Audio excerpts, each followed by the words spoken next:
النار۔ تمام تعریف اس رب کائنات کے لیے جس رب نے ہمیں اور آپ کو انسان بنایا، اشرف المخلوقات بنایا، غور و فکر کی صلاحیت عطا فرمائی، سوچنے سمجھنے کی طاقت دی۔ بیش بہا درود نبی کریم علیہ الصلوۃ والتسلیم اور آپ کے تمام آل و اصحاب پر، جن کی محنت کا دکاوش کے نتیجے میں یہ دین ہم اور آپ تک پہنچا۔ سامعین کرام، آج کے خطبے کا موضوع ذرا پیچھے سے ہٹ کر کے ہے، توحید اور رسالت کے موضوع سے الگ ہے۔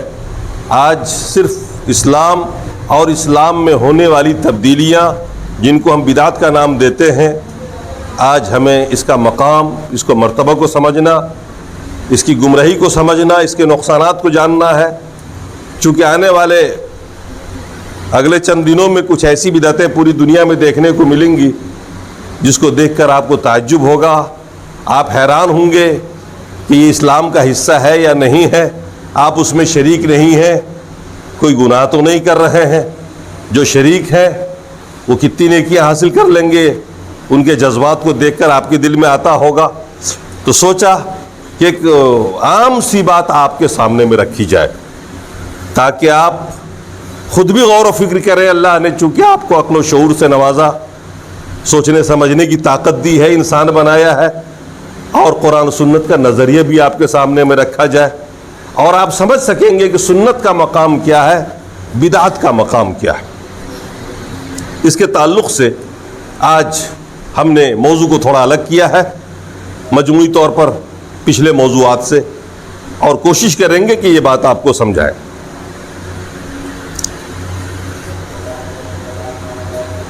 دنیا داری میں ہمارے جو اختلافات ہیں،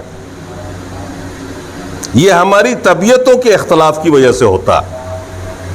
آپ کو ٹوپی پسند ہے، ان کو پسند نہیں ہے، یہ دراصل آپ کی طبیعت کا تقاضا۔ آپ کو کرتا پسند ہے، ان کو شرٹ پسند ہے۔ یہ اختلاف جو آپ کے بیچ میں ہے، اتنے سارے لوگ یہاں بیٹھے ہیں، نہ سب کا لباس ایک جیسا ہے اور نہ ہی سب کے طور طریقے ایک جیسے دکھ رہے ہیں۔ ہم سب ایک دوسرے سے مختلف ہیں، ہمارے مکانات ایک دوسرے سے الگ ہیں، رہنے سہنے کا طریقہ بھی الگ ہے، کپڑے بھی ہم الگ قسم کے پہنتے ہیں، کھاتے بھی سب لوگ سب سے الگ ہیں، حالانکہ سب انسان ہیں۔ مگر اس کے باوجود یہ اختلاف ہم لوگوں میں ہے۔ یہ اختلاف کوئی بری بات نہیں، یہ اختلاف کوئی بری بات نہیں ہے، یہ ہماری طبعی اختلاف ہے، یہ ہماری طبعی اقتضا ہے، فطری اقتضا ہے کہ آپ کو یہ کھانا پسند ہے، ان کو یہ پسند ہے، آپ کو سادہ پسند ہے، آپ کو مرغن پسند ہے۔ یہ اختلاف شریعت میں کوئی جرم نہیں ہے، اللہ کی نگاہ میں کوئی جرم نہیں ہے، بلکہ بسا اوقات یہ محبوب شے ہے۔ طبیعت کے اختلاف کی وجہ سے ہمارے رہن سہن مختلف ہو جاتے ہیں، طور طریقے الگ ہو جاتے ہیں، لیکن دین میں اختلاف، دین میں گروہ بندی، دین میں فرقہ بندی، عبادتوں میں اختلاف، نماز کے طور طریقوں میں اختلاف، حج میں اختلاف، یہ شدید جرم ہے اللہ کے، یہ اللہ سے بغاوت ہے، شریعت مصطفیٰ سے بغاوت ہے۔ اس حقیقت کو مان لینے کے بعد کہ ہم سب کا اللہ ایک، ہم سب کا رب ایک، ہم سب کا دین ایک، ہم سب کا قرآن ایک، ہم سب کا رسول ایک، سب کا حرم پاک ایک، مگر اس کے باوجود ہمارے دینداری میں اختلاف، ہماری نماز کے طور طریقوں میں اختلاف، حج کرنے میں طور طریقوں میں اختلاف، عبادتوں میں اختلاف۔ ایک رب پر ایمان رکھنے کے باوجود، ایک قرآن کو ماننے کے باوجود، ایک حدیث کو ماننے کے باوجود، ایک رسول کو ماننے کے باوجود دینداری میں اختلاف، یہ رب کے ساتھ غداری ہے، شریعت مصطفیٰ کے ساتھ بھیانک مذاق۔ میری بات آپ سمجھ رہے ہوں گے؟ جب ہم سب کا رب ایک ہے، قرآن ایک ہے، رسول ایک ہے، حرم پاک ایک ہے، دین ایک ہے، ہم سب نماز کو فرض سمجھتے ہیں، ہم سب لوگ نماز پڑھتے ہیں، پھر یہ نماز میں اختلاف کیوں؟ یہ اختلاف کیا آپ کا فطری اختلاف ہے؟ یہ آپ کی چاہت پر ہے کہ جیسے چاہے پڑھ لیں، جو چاہے عید میلاد النبی منائے اور جو چاہے نہ منائے؟ یہ دینداری ہے یا دنیا داری ہے؟ لوگ ثواب کی نیت سے کر رہے ہیں نا، جنت میں جانے کا شوق ان کو کدوا رہا ہے نا، پورا دن جو وہ صرف کر رہے ہیں، اس میں پسینے بہا رہے ہیں، انتظامات کر رہے ہیں، یہ رب کے ساتھ وفاداری ہے یا غداری؟ ایک اللہ پر ایمان رکھنے کے باوجود ہمارا دین مختلف کیوں؟ ہم فرقوں میں کیوں بٹ گئے؟ یہ اللہ کے ساتھ غداری کے مانند ہے، دین اسلام کے ساتھ خیانت کے مانند ہے، رسول کے ساتھ بغاوت۔ اور یہ اختلاف ہیلے بہانوں سے بھی نہیں کر سکتے آپ، کٹ دلائل سے بھی نہیں کر سکتے آپ۔ اللہ تبارک و تعالیٰ نے قرآن میں فرمایا قد یعلم اللہ الذین یتسللون منکم لواذا، اس سے پہلے کی آیت ہے اللہ تعالیٰ فرماتا ہے لا تجعلوا دعاء الرسول كدعاء بعضکم بعضا قد یعلم اللہ الذین یتسللون منکم لواذا فلیحذر الذین یخالفون عن امرہ ان تصیبہم فتنہ او یصیبہم عذاب علیم۔ اللہ تبارک و تعالیٰ نے ارشاد فرمایا کہ رسول کی پکار، رسول کے بلاوے کو عام لوگوں کے بلاوے کے مانند نہ سمجھو۔ جیسے تم آپس میں ایک دوسرے کو بلاتے ہو، کوئی بات مانتا ہے نہیں مانتا ہے، کوئی عمل کرتا ہے نہیں کرتا ہے، کوئی سن کر بھی انسنا کر دیتا ہے، ایسا نہ سمجھنا۔ یہ رسول کی پکار ہے، رسول کا قانون ہے، اللہ سے لے کے رسول نے تمہیں دیا، اس کے بتائے ہوئے دین کو، اس کے بتائے ہوئے طور طریقوں کو یہ آپسی طور طریقے کی مانند نہ سمجھو کہ آپس میں اختلاف کرو۔ اور اس زمانے میں ایسے لوگ تھے جو رسول سے بہانہ کر کے نکل جایا کرتے تھے، اللہ کے رسول کا کوئی حکم ہوتا اور وہ بہانہ کرتے۔ منافقین کی ایک جماعت تھی یہودیوں میں مدینے کے اندر، جو اللہ کے رسول کو بہانے سے ٹال دیتے تھے۔ اللہ نے ان کے بارے میں کہا، ان کے بارے میں آیت نازل فرمائی کہ اللہ ان لوگوں کو خوب جانتا ہے جو بہانہ سے اللہ کے رسول کے حکم کو ٹال دیتے ہیں، اللہ کی بات کو ٹال دیتے ہیں۔ فَلْيَحْذَرِ الَّذِينَ يُخَالِفُونَ عَنْ أَمْرِهِ، اللہ نے فرمایا ان لوگوں کو ڈرنا چاہیے جو اللہ کی مخالفت بہانے سے کرتے ہیں، کسی کی آڑ میں کرتے ہیں، چاہے وہ محبت امام کے آڑ میں ہو، محبت بزرگوں کے آڑ میں ہو، چاہے وہ رسول سے محبت کے آڑ میں ہو۔ جو لوگ ایسا کرتے ہیں انہیں اس بات سے ڈرنا چاہیے کہ اللہ کوئی فتنہ نہ پیدا کر دے ان کے بیچ میں، جن کی وجہ سے وہ دنیا میں مصیبت میں مبتلا ہو جائے، او یصیبہم عذاب علیم، یا پھر ایسا نہ ہو کہ اللہ کا عذاب ہی آ جائے دردناک۔ جو لوگ بہانوں سے بزرگوں کی آڑ میں، بزرگوں سے محبت کی آڑ میں، رسول سے محبت کی آڑ میں شریعت کی مخالفت کرتے ہیں، رسول کی مخالفت کرتے ہیں، دین اسلام کی مخالفت کرتے ہیں، منمانیاں کرتے ہیں، انہیں اس بات سے ڈرنا چاہیے کہ کہیں اللہ تعالیٰ کسی آزمائش میں نہ مبتلا کر دے۔ آج جو ہمارے ساتھ ہو رہا ہے اس دنیا کے اندر مسلمانوں کے ساتھ، یہ دراصل اسی بہانے بازی کے لیے ہم مجرم ہیں، اور اس کی یہ سزا ہے کہ اللہ تعالیٰ نے دوسروں کو آپ پر مسلط کر دیا اور آپ کو آپ کی نگاہ میں ذلیل کر دیا۔ ہم آج پوری دنیا کی نگاہ میں ذلیل ہو رہے ہیں۔ یہ فتنہ کیوں پیدا ہوا، کیوں آیا؟ اس لیے کہ ہم سب کہیں نہ کہیں بہانے سے اللہ اس کے رسول کی مخالفت کرتے ہیں، محبت رسول کی آڑ میں وہ حرکتیں کر ڈالتے ہیں جس سے پوری کی پوری شریعت مسخ ہو جاتی ہے۔ اماموں سے محبت کی آڑ میں ہم رسول کی بات کو چھوڑ دیتے ہیں، اور بزرگوں سے محبت کی آڑ میں ہم قرآن و حدیث کو پس پشت ڈال دیتے ہیں۔ یہ دنیا کی جو مصیبتیں ہیں نا، اسی کی طرف اللہ نے اشارہ فرمایا کہ تمہارے اوپر کوئی مصیبت بھی آ سکتی ہے، تمہیں احساس تک نہیں ہوگا۔ تو ہمیں اس بات کو سمجھنا چاہیے کہ اہم اتباع رسول ہے۔ اس سے اتباع رسول کی ہمیں سمجھ میں آتی ہے کہ ایک انسان کو ہمیشہ اتباع رسول میں لگنا چاہیے، کہ آدمی اتباع رسول کر کے ہی کامیاب ہو سکتا ہے۔ اور جب ایک رسول کی آپ اتباع کریں گے نا تو یہ دینی اختلاف ختم ہو جائے گا۔ یہ دینی اختلاف اسی وقت ہے اور اسی وقت تک ہے جب تک کہ ہم کسی اور کی اتباع کرتے ہیں۔ کوئی بزرگ کی اتباع کر رہا ہے، کوئی امام کی اتباع کر رہا ہے، کوئی رسول کی اتباع کر رہا ہے، تو اختلاف تو فطری بات ہے، اختلاف فطری بات ہے۔ آپ رسول کی اتباع کریے، آپ سے قرآن میں یہ کہا گیا۔ ہم یہاں آ کر بے ایمان ہوتے ہیں۔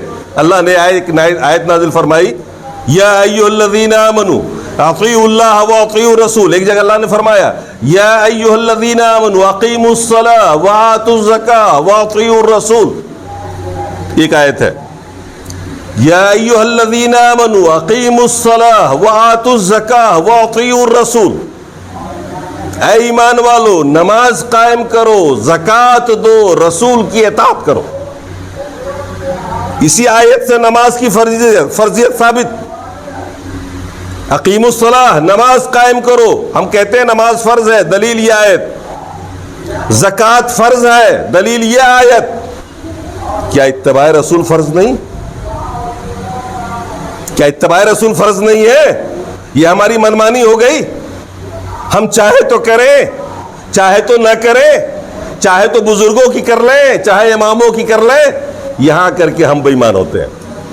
اسی آیت سے ہم نماز کو فرض مانتے ہیں، اسی آیت سے ہم زکوٰۃ کو فرض مانتے ہیں، لیکن اسی آیت میں اطیعوا رسول کا بھی لفظ ہے۔ رسول کی اطاعت بھی فرض ہے۔ اگر رسول کی اطاعت کرتے نا تو یہ بدعتیں دیکھنے کو نہیں ملتی آپ کو آج۔ یہ سارے مسلمان ایک ہوتے، سارے مسلمان ایک ہوتے دینی اعتبار سے۔ آپ دنیا کے اعتبار سے مختلف رہیں، کپڑے آپ کے مختلف ہوں، اس سے کوئی فرق نہیں پڑنے والا، مکان آپ کے مختلف انداز کے ہوں، سواریاں آپ کی مختلف ہو، کھانا آپ کا مختلف ہو، یہ ہماری طبعی اور فطری اختلاف کا نتیجہ۔ لیکن دین میں اختلاف، یہ اللہ تبارک و تعالیٰ کے ساتھ خیانت اور غداری کے معنی۔ میرے اشعار آپ سمجھ رہے ہوں گے کہ اگر لوگ اتباع رسول پہ آ جائیں، سارے لوگ، سارے مسلمان، سارے کلمہ کو ایک رسول کی اتباع کرنے لگے تو یہ سب ختم ہو سکتا ہے، یہ اختلاف ختم ہو سکتا ہے، سارے مسلمان آج بھی ایک ہو سکتے ہیں۔ نماز فرض ہے، ہم سب لوگوں کا ایمان ہے، پڑھتے بھی ہیں، لیکن ہم اس بات کو ماننے کو تیار نہیں ہوتے کہ نماز رسول کی طرح پڑھا جائے۔ ہم لوگ یہ چاہتے ہیں کہ نماز اپنے امام کی طرح پڑھی جائے۔ چار گروپ ہے نا، چاروں گروپ کے لوگ چاہتے ہیں کہ ہمارے امام کو ساری دنیا مان لے۔ بھائی رسول کو کس جرم میں چھوڑ دیا جائے؟ سب لوگ یہ چاہتے ہیں ہمارے امام کی حکومت مانی جائے، ہمارے امام کی اتباع کی جائے، ان کے بتائے ہوئے طریقے پہ نماز پڑھی جائے۔ تو پھر رسول کس کام کے رہ گئے؟ کیوں آئے تھے وہ؟ کیوں انہوں نے ایک ایک طریقہ بتایا؟ کیوں انہوں نے کہا ویسے نماز پڑھو جیسے مجھے نماز پڑھتے ہوئے دیکھتے ہو؟ کیوں انہوں نے کہا صلو کما رأیتمونی اصلی؟ رسول کہیں نہیں ہے، آپ کی زندگی میں رسول نہیں، آپ کی نماز میں رسول نہیں۔ میرے بھائی اب ذرا غور سے سنیے گا اور دیکھیے گا، اس دنیا میں چاہے موحد ہو چاہے مشرک، اللہ کی رضا حاصل کرنے کے لیے سارے سنگھرش کرتا ہے۔ 1 تاریخ سے لے کے 10 تاریخ تک جو میلہ لگ رہا ہے، لوگ برت رکھ رہے ہیں، پھل کھا کھا کر کے 24 گھنٹے بتا رہے ہیں۔ کس کے لیے؟ کیوں؟ میں نے دیکھا کئی عورتیں بغیر چپل جوتے کے بھاگی چلی جا رہی ہیں، ہاتھ میں لیے ہوئے۔ روڈ پہ چلنا کتنا مشکل کام ہے، کہیں کنکر، کہیں پتھر، کہیں کچھ کہیں کچھ، اور اس میں وہ نازک عورتیں بغیر چپل جوتے کے چلی جا رہی۔ کیوں بھائی؟ کس کی رضا حاصل کرنے کے لیے؟ اسی رب کی۔ جتنے مذاہب کے لوگ ہیں مشرکین، میں ان کو بھی کہتا ہوں، جتنے مشرکین ہیں صرف ایک رب کی رضا کے لیے وہ ساری کوششیں کرتے ہیں۔ کوئی لاکھوں لاکھ خرچ کر رہا ہے، کوئی برت رکھ رہا ہے، کوئی 48 گھنٹے تک نہیں کھا پی رہا ہے۔ کیوں؟ رب کی خوشنودی۔ کیا ملے گی اس کو؟ کیا ملے گی اس کو؟ آپ روزہ رکھتے ہو دن بھر، کیوں؟ رب کی رضا کے لیے۔ آپ جمعے کے لیے سب طرف سے لوگ آئے ہو یہاں، کیوں؟ رب کی رضا کے حصول کے لیے نا۔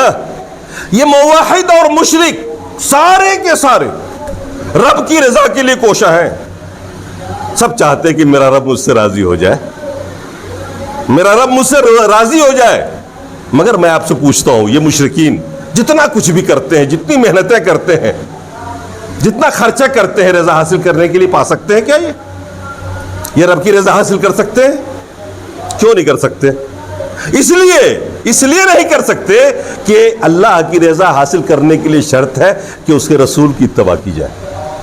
قل ان کنتم تحبون اللہ فاتبعونی، اللہ نے فرمایا قرآن کے اندر اگر تم واقعی میری رضا حاصل کرنا چاہتے ہو، میری محبت حاصل کرنا چاہتے ہو تو میرے رسول کی اتباع کر کے دکھاؤ۔ اللہ نے یہ نہیں کہا نماز پڑھ کے دکھاؤ، روزہ رکھ کے دکھاؤ، حج کر کے دکھاؤ، مال خرچ کر کے دکھاؤ۔ رب کی رضا حاصل نہ نماز سے ہوتی، نہ روزے سے، نہ مال سے۔ رب کی رضا حاصل ہوگی نماز کو رسول کے طریقے پر پڑھنے سے، حج رسول کے طریقے پہ کرنے سے، اور زکوٰۃ رسول کے طریقے پہ دینے سے۔ اس زندگی کو رسول کے طریقے پہ جینے سے آپ کو رب کی رضا ملے گی، اور رب کی ہی رضا نہیں ملے گی، بہت بڑا انعام ملنے والا ہے اگر آپ نے رسول کی اتباع شروع کر دی تو۔ صرف رب ہی خوش نہیں ہوگا، اس آیت میں کہا گیا ہے قل ان کنتم تحبون اللہ فاتبعونی یحببکم اللہ، اگر تم میرے رسول کی اتباع کرو گے تو نہ صرف یہ کہ میری رضا تم کو ملے گی بلکہ میں تم سے محبت کروں گا۔ اللہ کہہ رہا ہے میں تم سے محبت کروں گا۔ ہم لوگ اللہ کی محبت اللہ سے کرنا چاہتے ہیں، رضا دکھانا چاہتے ہیں نا، اللہ کہہ رہا ہے میں خود محبت کروں گا اب تم سے۔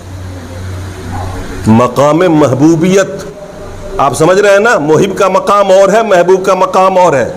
لاؤ دہی اور لیو دہی میں بڑا فرق ہوتا ہے، یہ ہمارے یہاں کی محاورہ ہے، آپ نہیں سمجھ پائیں گے شاید۔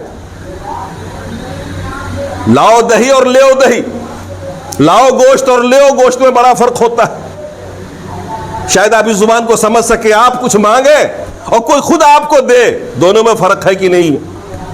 اللہ کیا فرما رہا ہے؟ اگر تم میرے رسول کی اتباع کرو گے تو میں خود تم سے محبت کروں گا اور تجھے محبوبیت کا مقام مل جائے۔ اور یہ کیسے ہوگا؟ اتباع رسول سے ہوگا۔ اور پوری دنیا ایک ہو سکتی ہے، سارے مسلمان ایک ہو سکتے ہیں اگر سب کی سمجھ میں یہ بات آ جائے تو ساری بدعتیں ختم ہو سکتی ہیں، اور صرف ایک چیز رہے گی، اسلام، رسول کی اتباع، سنت کی حکمرانی۔ مگر لوگ اپنے مفاد میں، اپنے بہانے سے مسلک یا دین کو یا نظام اسلام کو اپنے حساب سے ڈال لیتے ہیں اور بدعتیں کرتے ہیں۔ یہی وجہ ہے کہ آج مسلمانوں میں اختلاف نظر آتا ہے۔ ان ساری تمہیدات کو سمجھنے کے بعد میں نے جو آیت پڑھی آپ کے سامنے میں، اللہ نے قرآن میں فرمایا الیوم اکملت لکم دینکم، یہ آیت نازل ہوئی تھی حجۃ الوداع کے موقع پر، جب اللہ کے رسول پہلا اور آخری حج، آپ کی زندگی میں ایک ہی حج ہوا ہے جو آپ نے کیا، اور وہی آخری حج بھی تھا 10ویں ہجری میں۔ آپ خود امیر الحاج بن کر گئے، صحابہ کو حج کروایا اور آپ نے حج کیا۔ عرفات کے میدان میں یہ آیت نازل ہوئی۔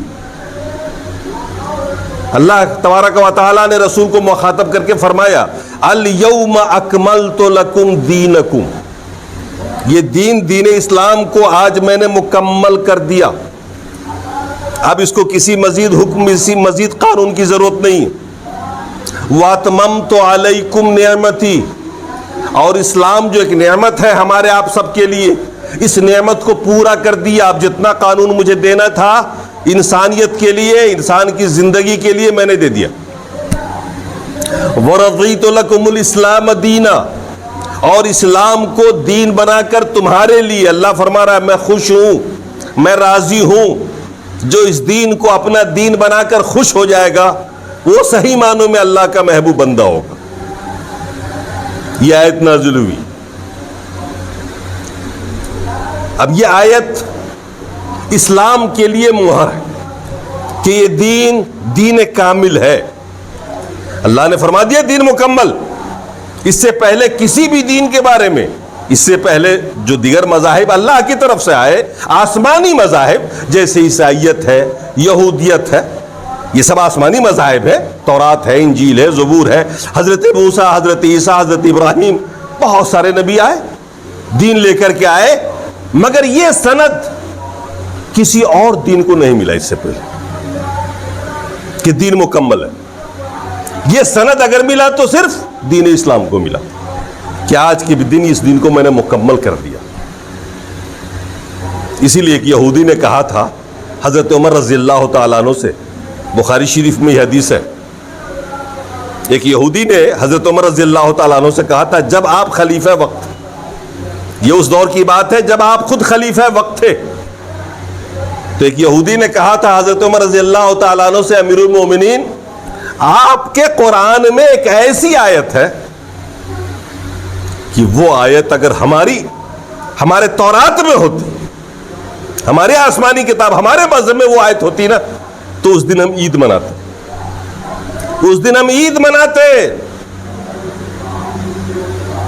کتنی بڑی بات تھی. ایک یہودی نے کہا تھا حضرت عمر سے کہ ایک آیت آپ کے قرآن میں ایسی ہے کہ اگر وہ آیت ہمارے تورات میں نازل ہوتی تو جس دن وہ آیت نازل ہوتی نا اس دن ہم عید مناتے, خوشیاں مناتے, خرچ کرتے, کھاتے پیتے کھلاتے, وہ ہمارے لیے عید کا دن ہوتا. حضرت عمر رضی اللہ تعالیٰ عنہ نے پوچھا بتا تو صحیح وہ کون سی آیت ہے. تو اس یہودی نے اسی آیت کے بارے میں کہا الیوم اکملت لکم دینکم. جب اللہ تبارک و تعالیٰ نے دین اسلام کو مکمل دین ہونے کا سرٹیفکیٹ دیا تھا, جس دن, وہ دن کسی دین کو نہیں ملا, کسی مذہب کو نہیں ملا, کسی آسمانی کتاب کو نہیں ملا.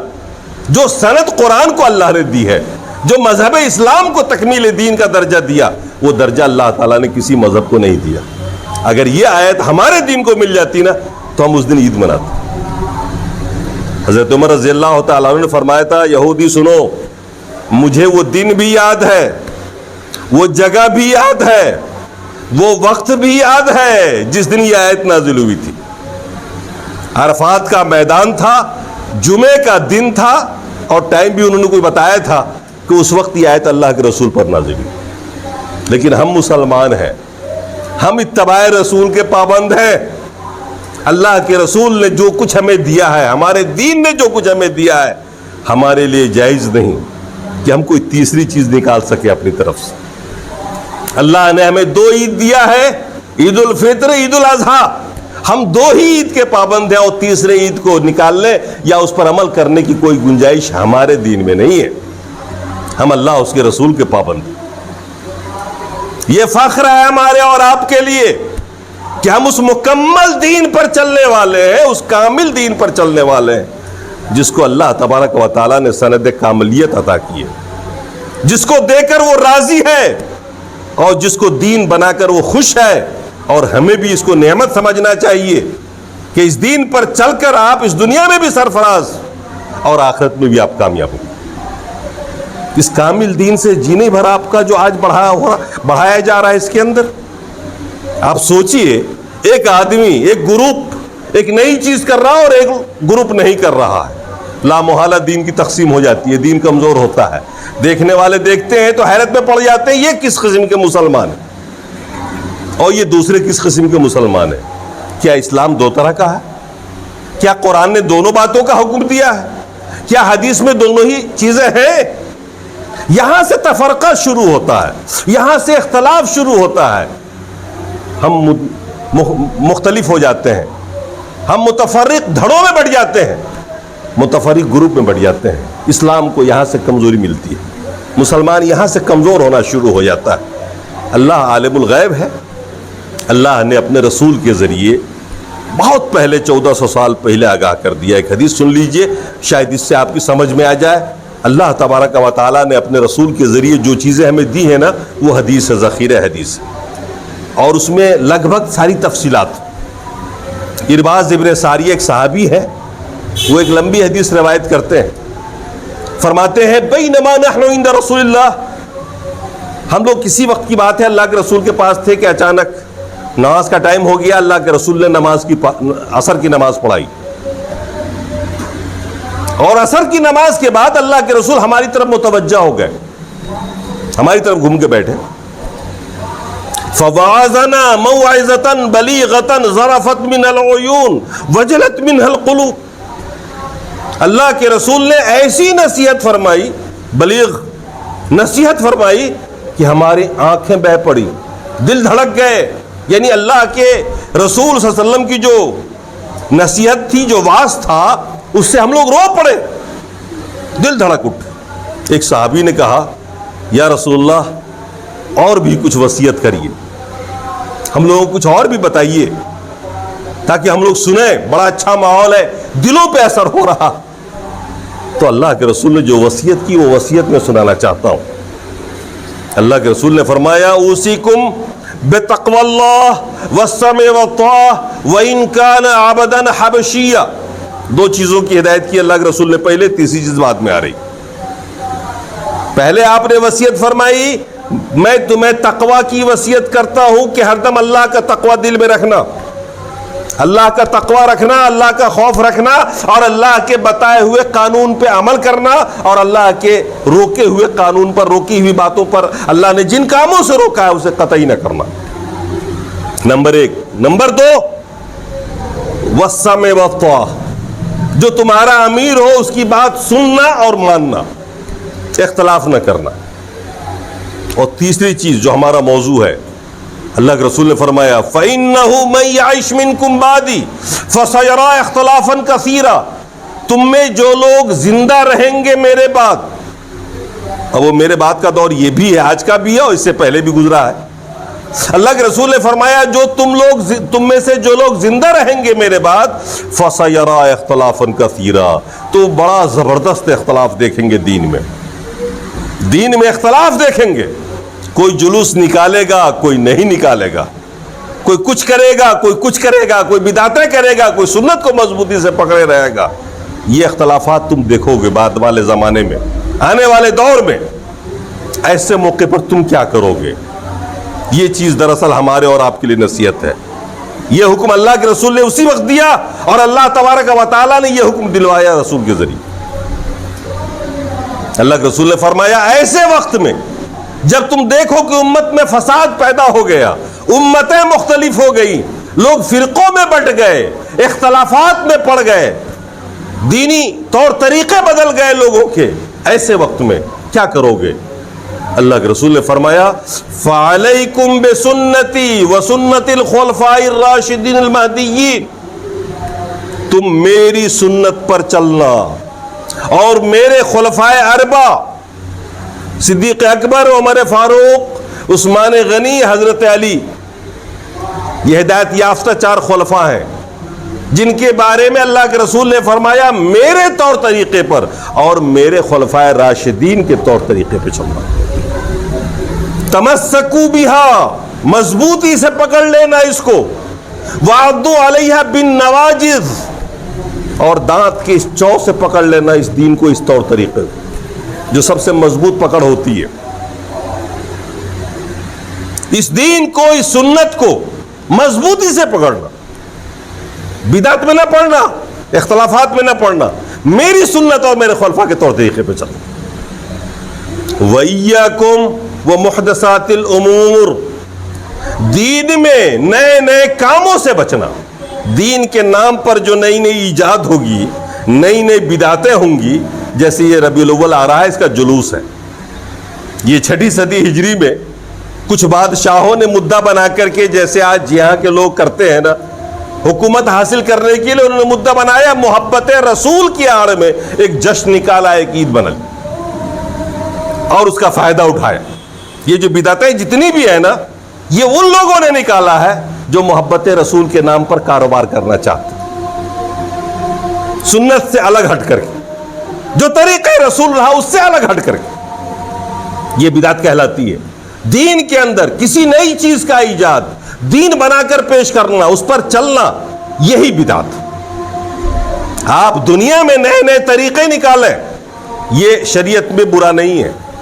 آپ بائک پہ سواری کریں تو بھی کوئی نیکی نہیں ہے، نہ کریں تو بھی کوئی نیکی نہیں ہے۔ ہوائی جہاز پہ جائیں، یہ دین میں بدعت نہیں ہے، یہ دنیا میں ہے۔ دنیا کی ہر بدعت جائز ہے، جو آپ کے لیے مفید ہو نہ ہو وہ آپ جانیں، آپ کا کام جانیں۔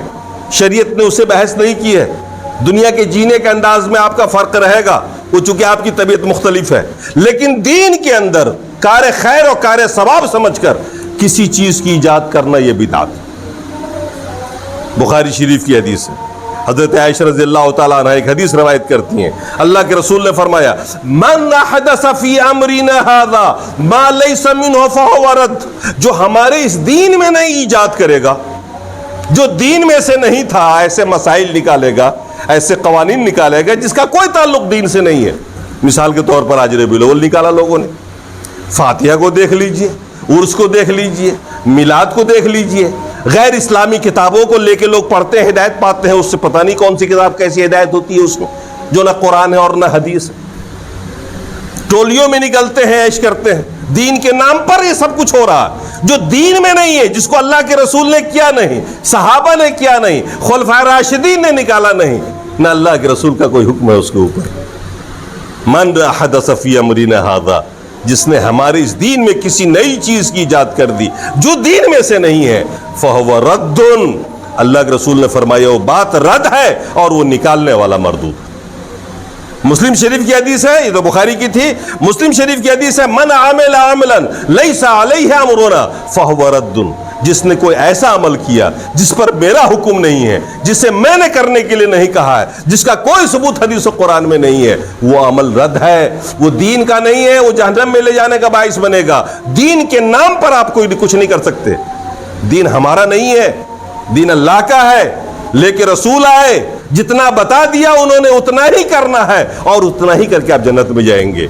1 انچ بھی گھٹانے اور بڑھانے کی گنجائش نہیں ہے، کیونکہ یہ دین کامل ہے، یہ دین ناقص نہیں ہے کہ وقتاً فوقتاً اس میں کچھ ایڈ کر لیا جائے، آج اس کو ایڈ کیا جائے، کل کچھ اور بڑھا لیا جائے، پرسوں کچھ اور بڑھا لیا جائے. جو لوگ ایسا کرتے ہیں دراصل وہ دین کو کامل نہیں سمجھتے ہیں، اس آیت کے منکر ہیں، دراصل وہ قرآن کے منکر ہیں، وہ رسول کے منکر ہیں. یہ دین مکمل دین ہے، نہ کچھ گھٹانے کی گنجائش ہے نہ کچھ بڑھانے کی گنجائش ہے اس کے. تو میرے دوستو، دین اتحاد کو چاہتا، اختلاف کو نہیں چاہتا. ہم مختلف جو ہے آج انہی بدعات کی وجہ سے. اور یاد رکھیے اللہ کے رسول نے کیا فرمایا، ایاکم ومحدثات الامور، دین میں نئے کاموں سے بچنا. کیوں؟ فإن کل محدثۃ بدعہ، کیونکہ دین میں ہر نیا کام بدعت ہے، دین میں نیا کام بدعت ہے. وَكُلُّ بِدْعَةٍ ضَلَالَةٍ، اور ہر بدعت گمراہی ہے. وَكُلُّ ضَلَالَةٍ فِي النَّارِ، اور ہر گمراہی جہنم میں لے کے جائے گی تم کو. جس کو لوگ اچھا سمجھتے ہیں وہ گمراہی ہے اور وہ جہنم میں لے جانے والی چیز. آپ خطبہ سنتے ہیں نا، ڈیلی خطبہ میں، ہر جمعے کے خطبہ میں یہ امپورٹنٹ حدیث پڑھی جاتی ہے. کیوں پڑھی جاتی ہے؟ کیوں اللہ کے رسول پڑھتے تھے؟ یہ خطبہ حاجہ ہے نا، یہ ہم اپنے گھر سے نہیں پڑھتے. اللہ کے رسول جب بھی تقریر کرنے کے لیے کھڑے ہوتے، جب بھی جمعے کا خطبہ دیتے، جب بھی کوئی ضروری تقریر کرتے آپ عوام کے بیچ میں، تو اس میں پڑھتے اما بعد، حمد و صلات کے بعد، فإن خیر الحدیث کتاب اللہ، سب سے بہترین بات جو ہے وہ اللہ کی کتاب ہے. وہ خیر الہدی ہدی محمد، اور بہترین سیرت، بہترین طریقہ زندگی، بہترین طریقہ زندگی رسول کا طریقہ ہے، رسول کے طریقہ زندگی. اور اسی میں کہتے ہیں اللہ کے رسول کہ ہر بدعت گمراہی ہے اور ہر گمراہی جہنم میں لے کے جائے گی. دنیا میں شرک کے بعد اگر سب سے بڑی برائی اگر کچھ ہے تو وہ بدعت ہے. اگر آپ سے ہم پوچھیں کہ شرک کے بعد سب سے بڑا گناہ کون سا ہے، تو ہو سکتا ہے آپ کے دل میں آئے زنا، ہو سکتا ہے آپ کے دل میں آئے سود، ہو سکتا ہے آپ کی نگاہ میں آئے شراب بڑا جرم ہے. نہیں، یہ سب کچھ، یہ کوئی بڑا جرم نہیں. بدعات کے مقابلے میں بڑا جرم نہیں ہے شراب پینا، چوری کرنا، ڈکیتی، زنا، یہ بڑا جرم نہیں. ایک آدمی شرابی ہوگا نا، توبہ بھی کر سکتا ہے، اس کے شراب پینے کا کوئی اثر سماج پہ نہیں ہوتا. اگر ایک آدمی چور ہے تو اس کی چوری کا گناہ بھی اسی کے سر پر، دوسرا اس سے متاثر نہیں ہوگا. کوئی سود کھاتا ہے تو سود کی سزا بھی خود پائے گا، برا وہ ہے، سارا سماج نہیں ہے. لیکن جب ایک آدمی بدعت نکالتا ہے تو پھر کیا ہوتا ہے، پورا کے پورا سماج اس بدعت میں مبتلا ہو جاتا ہے، پوری کی پوری ٹولی آ جاتی ہے اس چھتر چھائے میں. ہم اگر گنہگار ہوں تو ذاتی طور پر گنہگار ہوں گے نا. ہم شراب تنہا پیئیں گے، آپ کو کیا نقصان پہنچے گا، برباد ہم ہوں گے، جگر میرا خراب ہوگا، مال ہمارا برباد ہوگا. ہم سود کھائیں گے، ہماری آخرت خراب ہوگی. دیگر یہ جو بڑے بڑے گناہ ہیں نا، گناہ کبائر، یہ بدعات کے سامنے بوگنے ہو جاتے ہیں، چھوٹے ہو جاتے ہیں. کیونکہ ان گناہوں میں گنہگار متاثر ہوتا ہے، لیکن جب بدعت کی ایجاد ہوتی ہے نا تو پورا سماج مبتلا ہو جاتا ہے۔ اب فاتحہ ہو رہی ہے، ایک اعلان ہوا مائک سے، آج فلاں بزرگ کی فاتحہ ہے، ہر گھر میں فاتحہ لگتی ہے اور ہر گھر سے 11، 21، 51 مولوی کو ملتا ہے اور ہر جگہ شیرنی تقسیم ہوتی ہے۔ ربیع الاول آ رہا ہے، ہر ایک اس 12ویں شریف جو کہلاتا ہے سب اس جلوس میں شریک ہوگا اور سب 10-20 ہزار روپے اس میں خرچ کرے گا، پاکٹ مولیوں کا بھرے گا، اور سارا سماج خلاف شرع حرکتوں میں ملوث ہو جاتا ہے اور سارا سماج مجرم بن جاتا ہے اللہ کی نگاہ میں۔ تو دین یہ ہمارا سماج نہیں ہے کہ ہمارا سماج جس کو چاہے ہم وہ کریں۔ اگر آپ کو محبوب بننا ہے تو اطاعت رسول کیجئے، اتباع رسول کیجئے اور اللہ کی نگاہ میں محبوب بنیے، اللہ کی نگاہ میں محبوب بنیے، اللہ کی محبوبیت حاصل کریے، اللہ کی ناراضگی نہ حاصل کریے۔ اور یہ کب ہوگا؟ جب آپ اتباع رسول کریں گے۔ بڑے افسوسناک بات ہے میرے بھائیوں کہ ہم میں سے ہر فرد آج سماج کی نگاہ میں محبوب بننا چاہتا ہے، اللہ کی نگاہ میں محبوب بننا ہمارا شوق نہیں۔ یہ ہمارے اور آپ کے لیے ایک لمحہ فکری ہے کہ ہم اور آپ عام لوگوں کی نگاہ میں محبوب بننا چاہتے ہیں، اللہ کی نگاہ میں محبوب نہیں بننا چاہتے۔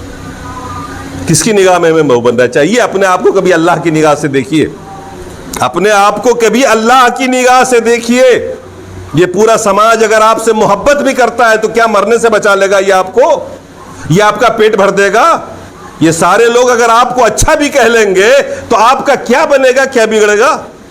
لیکن اللہ کی نگاہ میں اگر آپ محبوب نہ ہوئے تو پھر کیا ہوگا؟ آپ کا دنیا بھی خراب ہو جائے گی، آخرت بھی خراب ہو جائے گی۔ حضرت ابراہیم علیہ السلام نے سارے بتوں کو توڑا تھا، یاد ہے وہ منظر آپ لوگوں کو؟ گاؤں والے باہر گئے تھے، جب وہ آئے اور اپنے عبادت خانے میں گئے اور دیکھا سارے لوگوں کا، سارے بتوں کا سر کٹا ہوا، ہاتھ کٹا ہوا، تو آپس میں چینی گوئیا ہوں، بھئی کس نے کیا یہ کام؟ تو اس میں سے ایک آدمی نے کہا سمعت فتن، میں نے ایک نوجوان کو دیکھا ہے وہ اس کے خلاف باتیں کرتا۔ کیا کہا اس نے؟ سمعت فتن، ایک نوجوان کو دیکھا ہے میں نے، مراد ابراہیم تھے کہ ابراہیم علیہ السلام اس کے خلاف بات کرتے تھے نا بتوں کے خلاف۔ تو اس آدمی نے کہا سمعت فتن، میں نے ایک نوجوان کو سنا ہے کہ وہ اس کے خلاف باتیں کر رہا تھا۔ لوگوں کی نگاہ میں حضرت ابراہیم کیا تھے؟ ایک آدمی، ایک لڑکا تھا جو ایسی ایسی باتیں کر رہا تھا۔ پورا سماج دیکھ رہا تھا کہ وہ ایک اکیلا ہے جو شرک کے خلاف باتیں کرتا ہے، توحید کی باتیں کرتا ہے۔ پورا سماج دیکھ رہا تھا وہ ایک اکیلا۔ اللہ نے آیت نازل فرمائی ان ابراہیم کان امتا قانتا، ابراہیم تنہا ایک امت ہے، تنہا ایک امت ہے۔ امت سمجھتے ہیں نا؟ آج اس دنیا کے اندر مسلم آبادی لگ بھگ 2 ارب سے اوپر ہے۔ یہ 2 ارب لوگ مل کے نا ایک امت ہے، آپ اکیلے تو امت نہیں ہے نا۔ یہ 2 ارب لوگ مل کے امت ہے۔ اللہ کی نگاہ دیکھ رہی ہے، اللہ کی نگاہ کہہ رہی ہے کہ تنہا ابراہیم امت ہے، یعنی 2 ارب کے قائم و قائم ابراہیم ہے۔ اکیلے ابراہیم 2 ارب انسانوں پر بھاری، اور دنیا کیا دیکھ رہی تھی؟ ایک نوجوان۔ آپ خود کو جب اللہ کی نگاہ سے دیکھنا شروع کریے گا نا، آپ کی زندگی بدل جائے گی، آپ کا وزن بڑھ جائے گا، آپ تنہا نہیں رہیں گے، ایک سماج کے سردار بن جائیں گے، پورا سماج آپ میں آ جائے گا، پورا سماج آپ سے چینج ہو جائے گا۔ آپ اکیلے ایک سماج بن سکتے، لیکن جب دنیا والوں کی نگاہ سے خود کو دیکھیں گے نا تو دیکھتے رہ جائیے، تنہا ہی رہ جائیں گے، آپ اکیلے ہی رہ جائیں گے۔ تو یہ سماج آپ کی کچھ نہیں کر سکتے، نہ کچھ بنا سکتے، نہ بگاڑ سکتے۔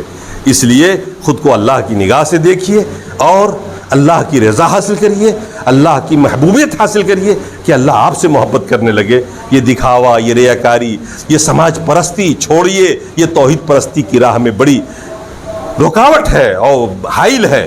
اللہ تبارک و تعالی ہمیں اور آپ کو اس فکر صحیح پر عمل کی توفیق عطا فرمائے۔ اقول قولی ھذا واستغفر اللہ لی ولکم ولسائر المسلمین۔ بارک اللہ لکم فی القرآن العظیم ونفعنا وإیاکم بالآیات والذکر الحکیم، انہ تعالی جواد کریم ولکم بالرؤوف الرحیم۔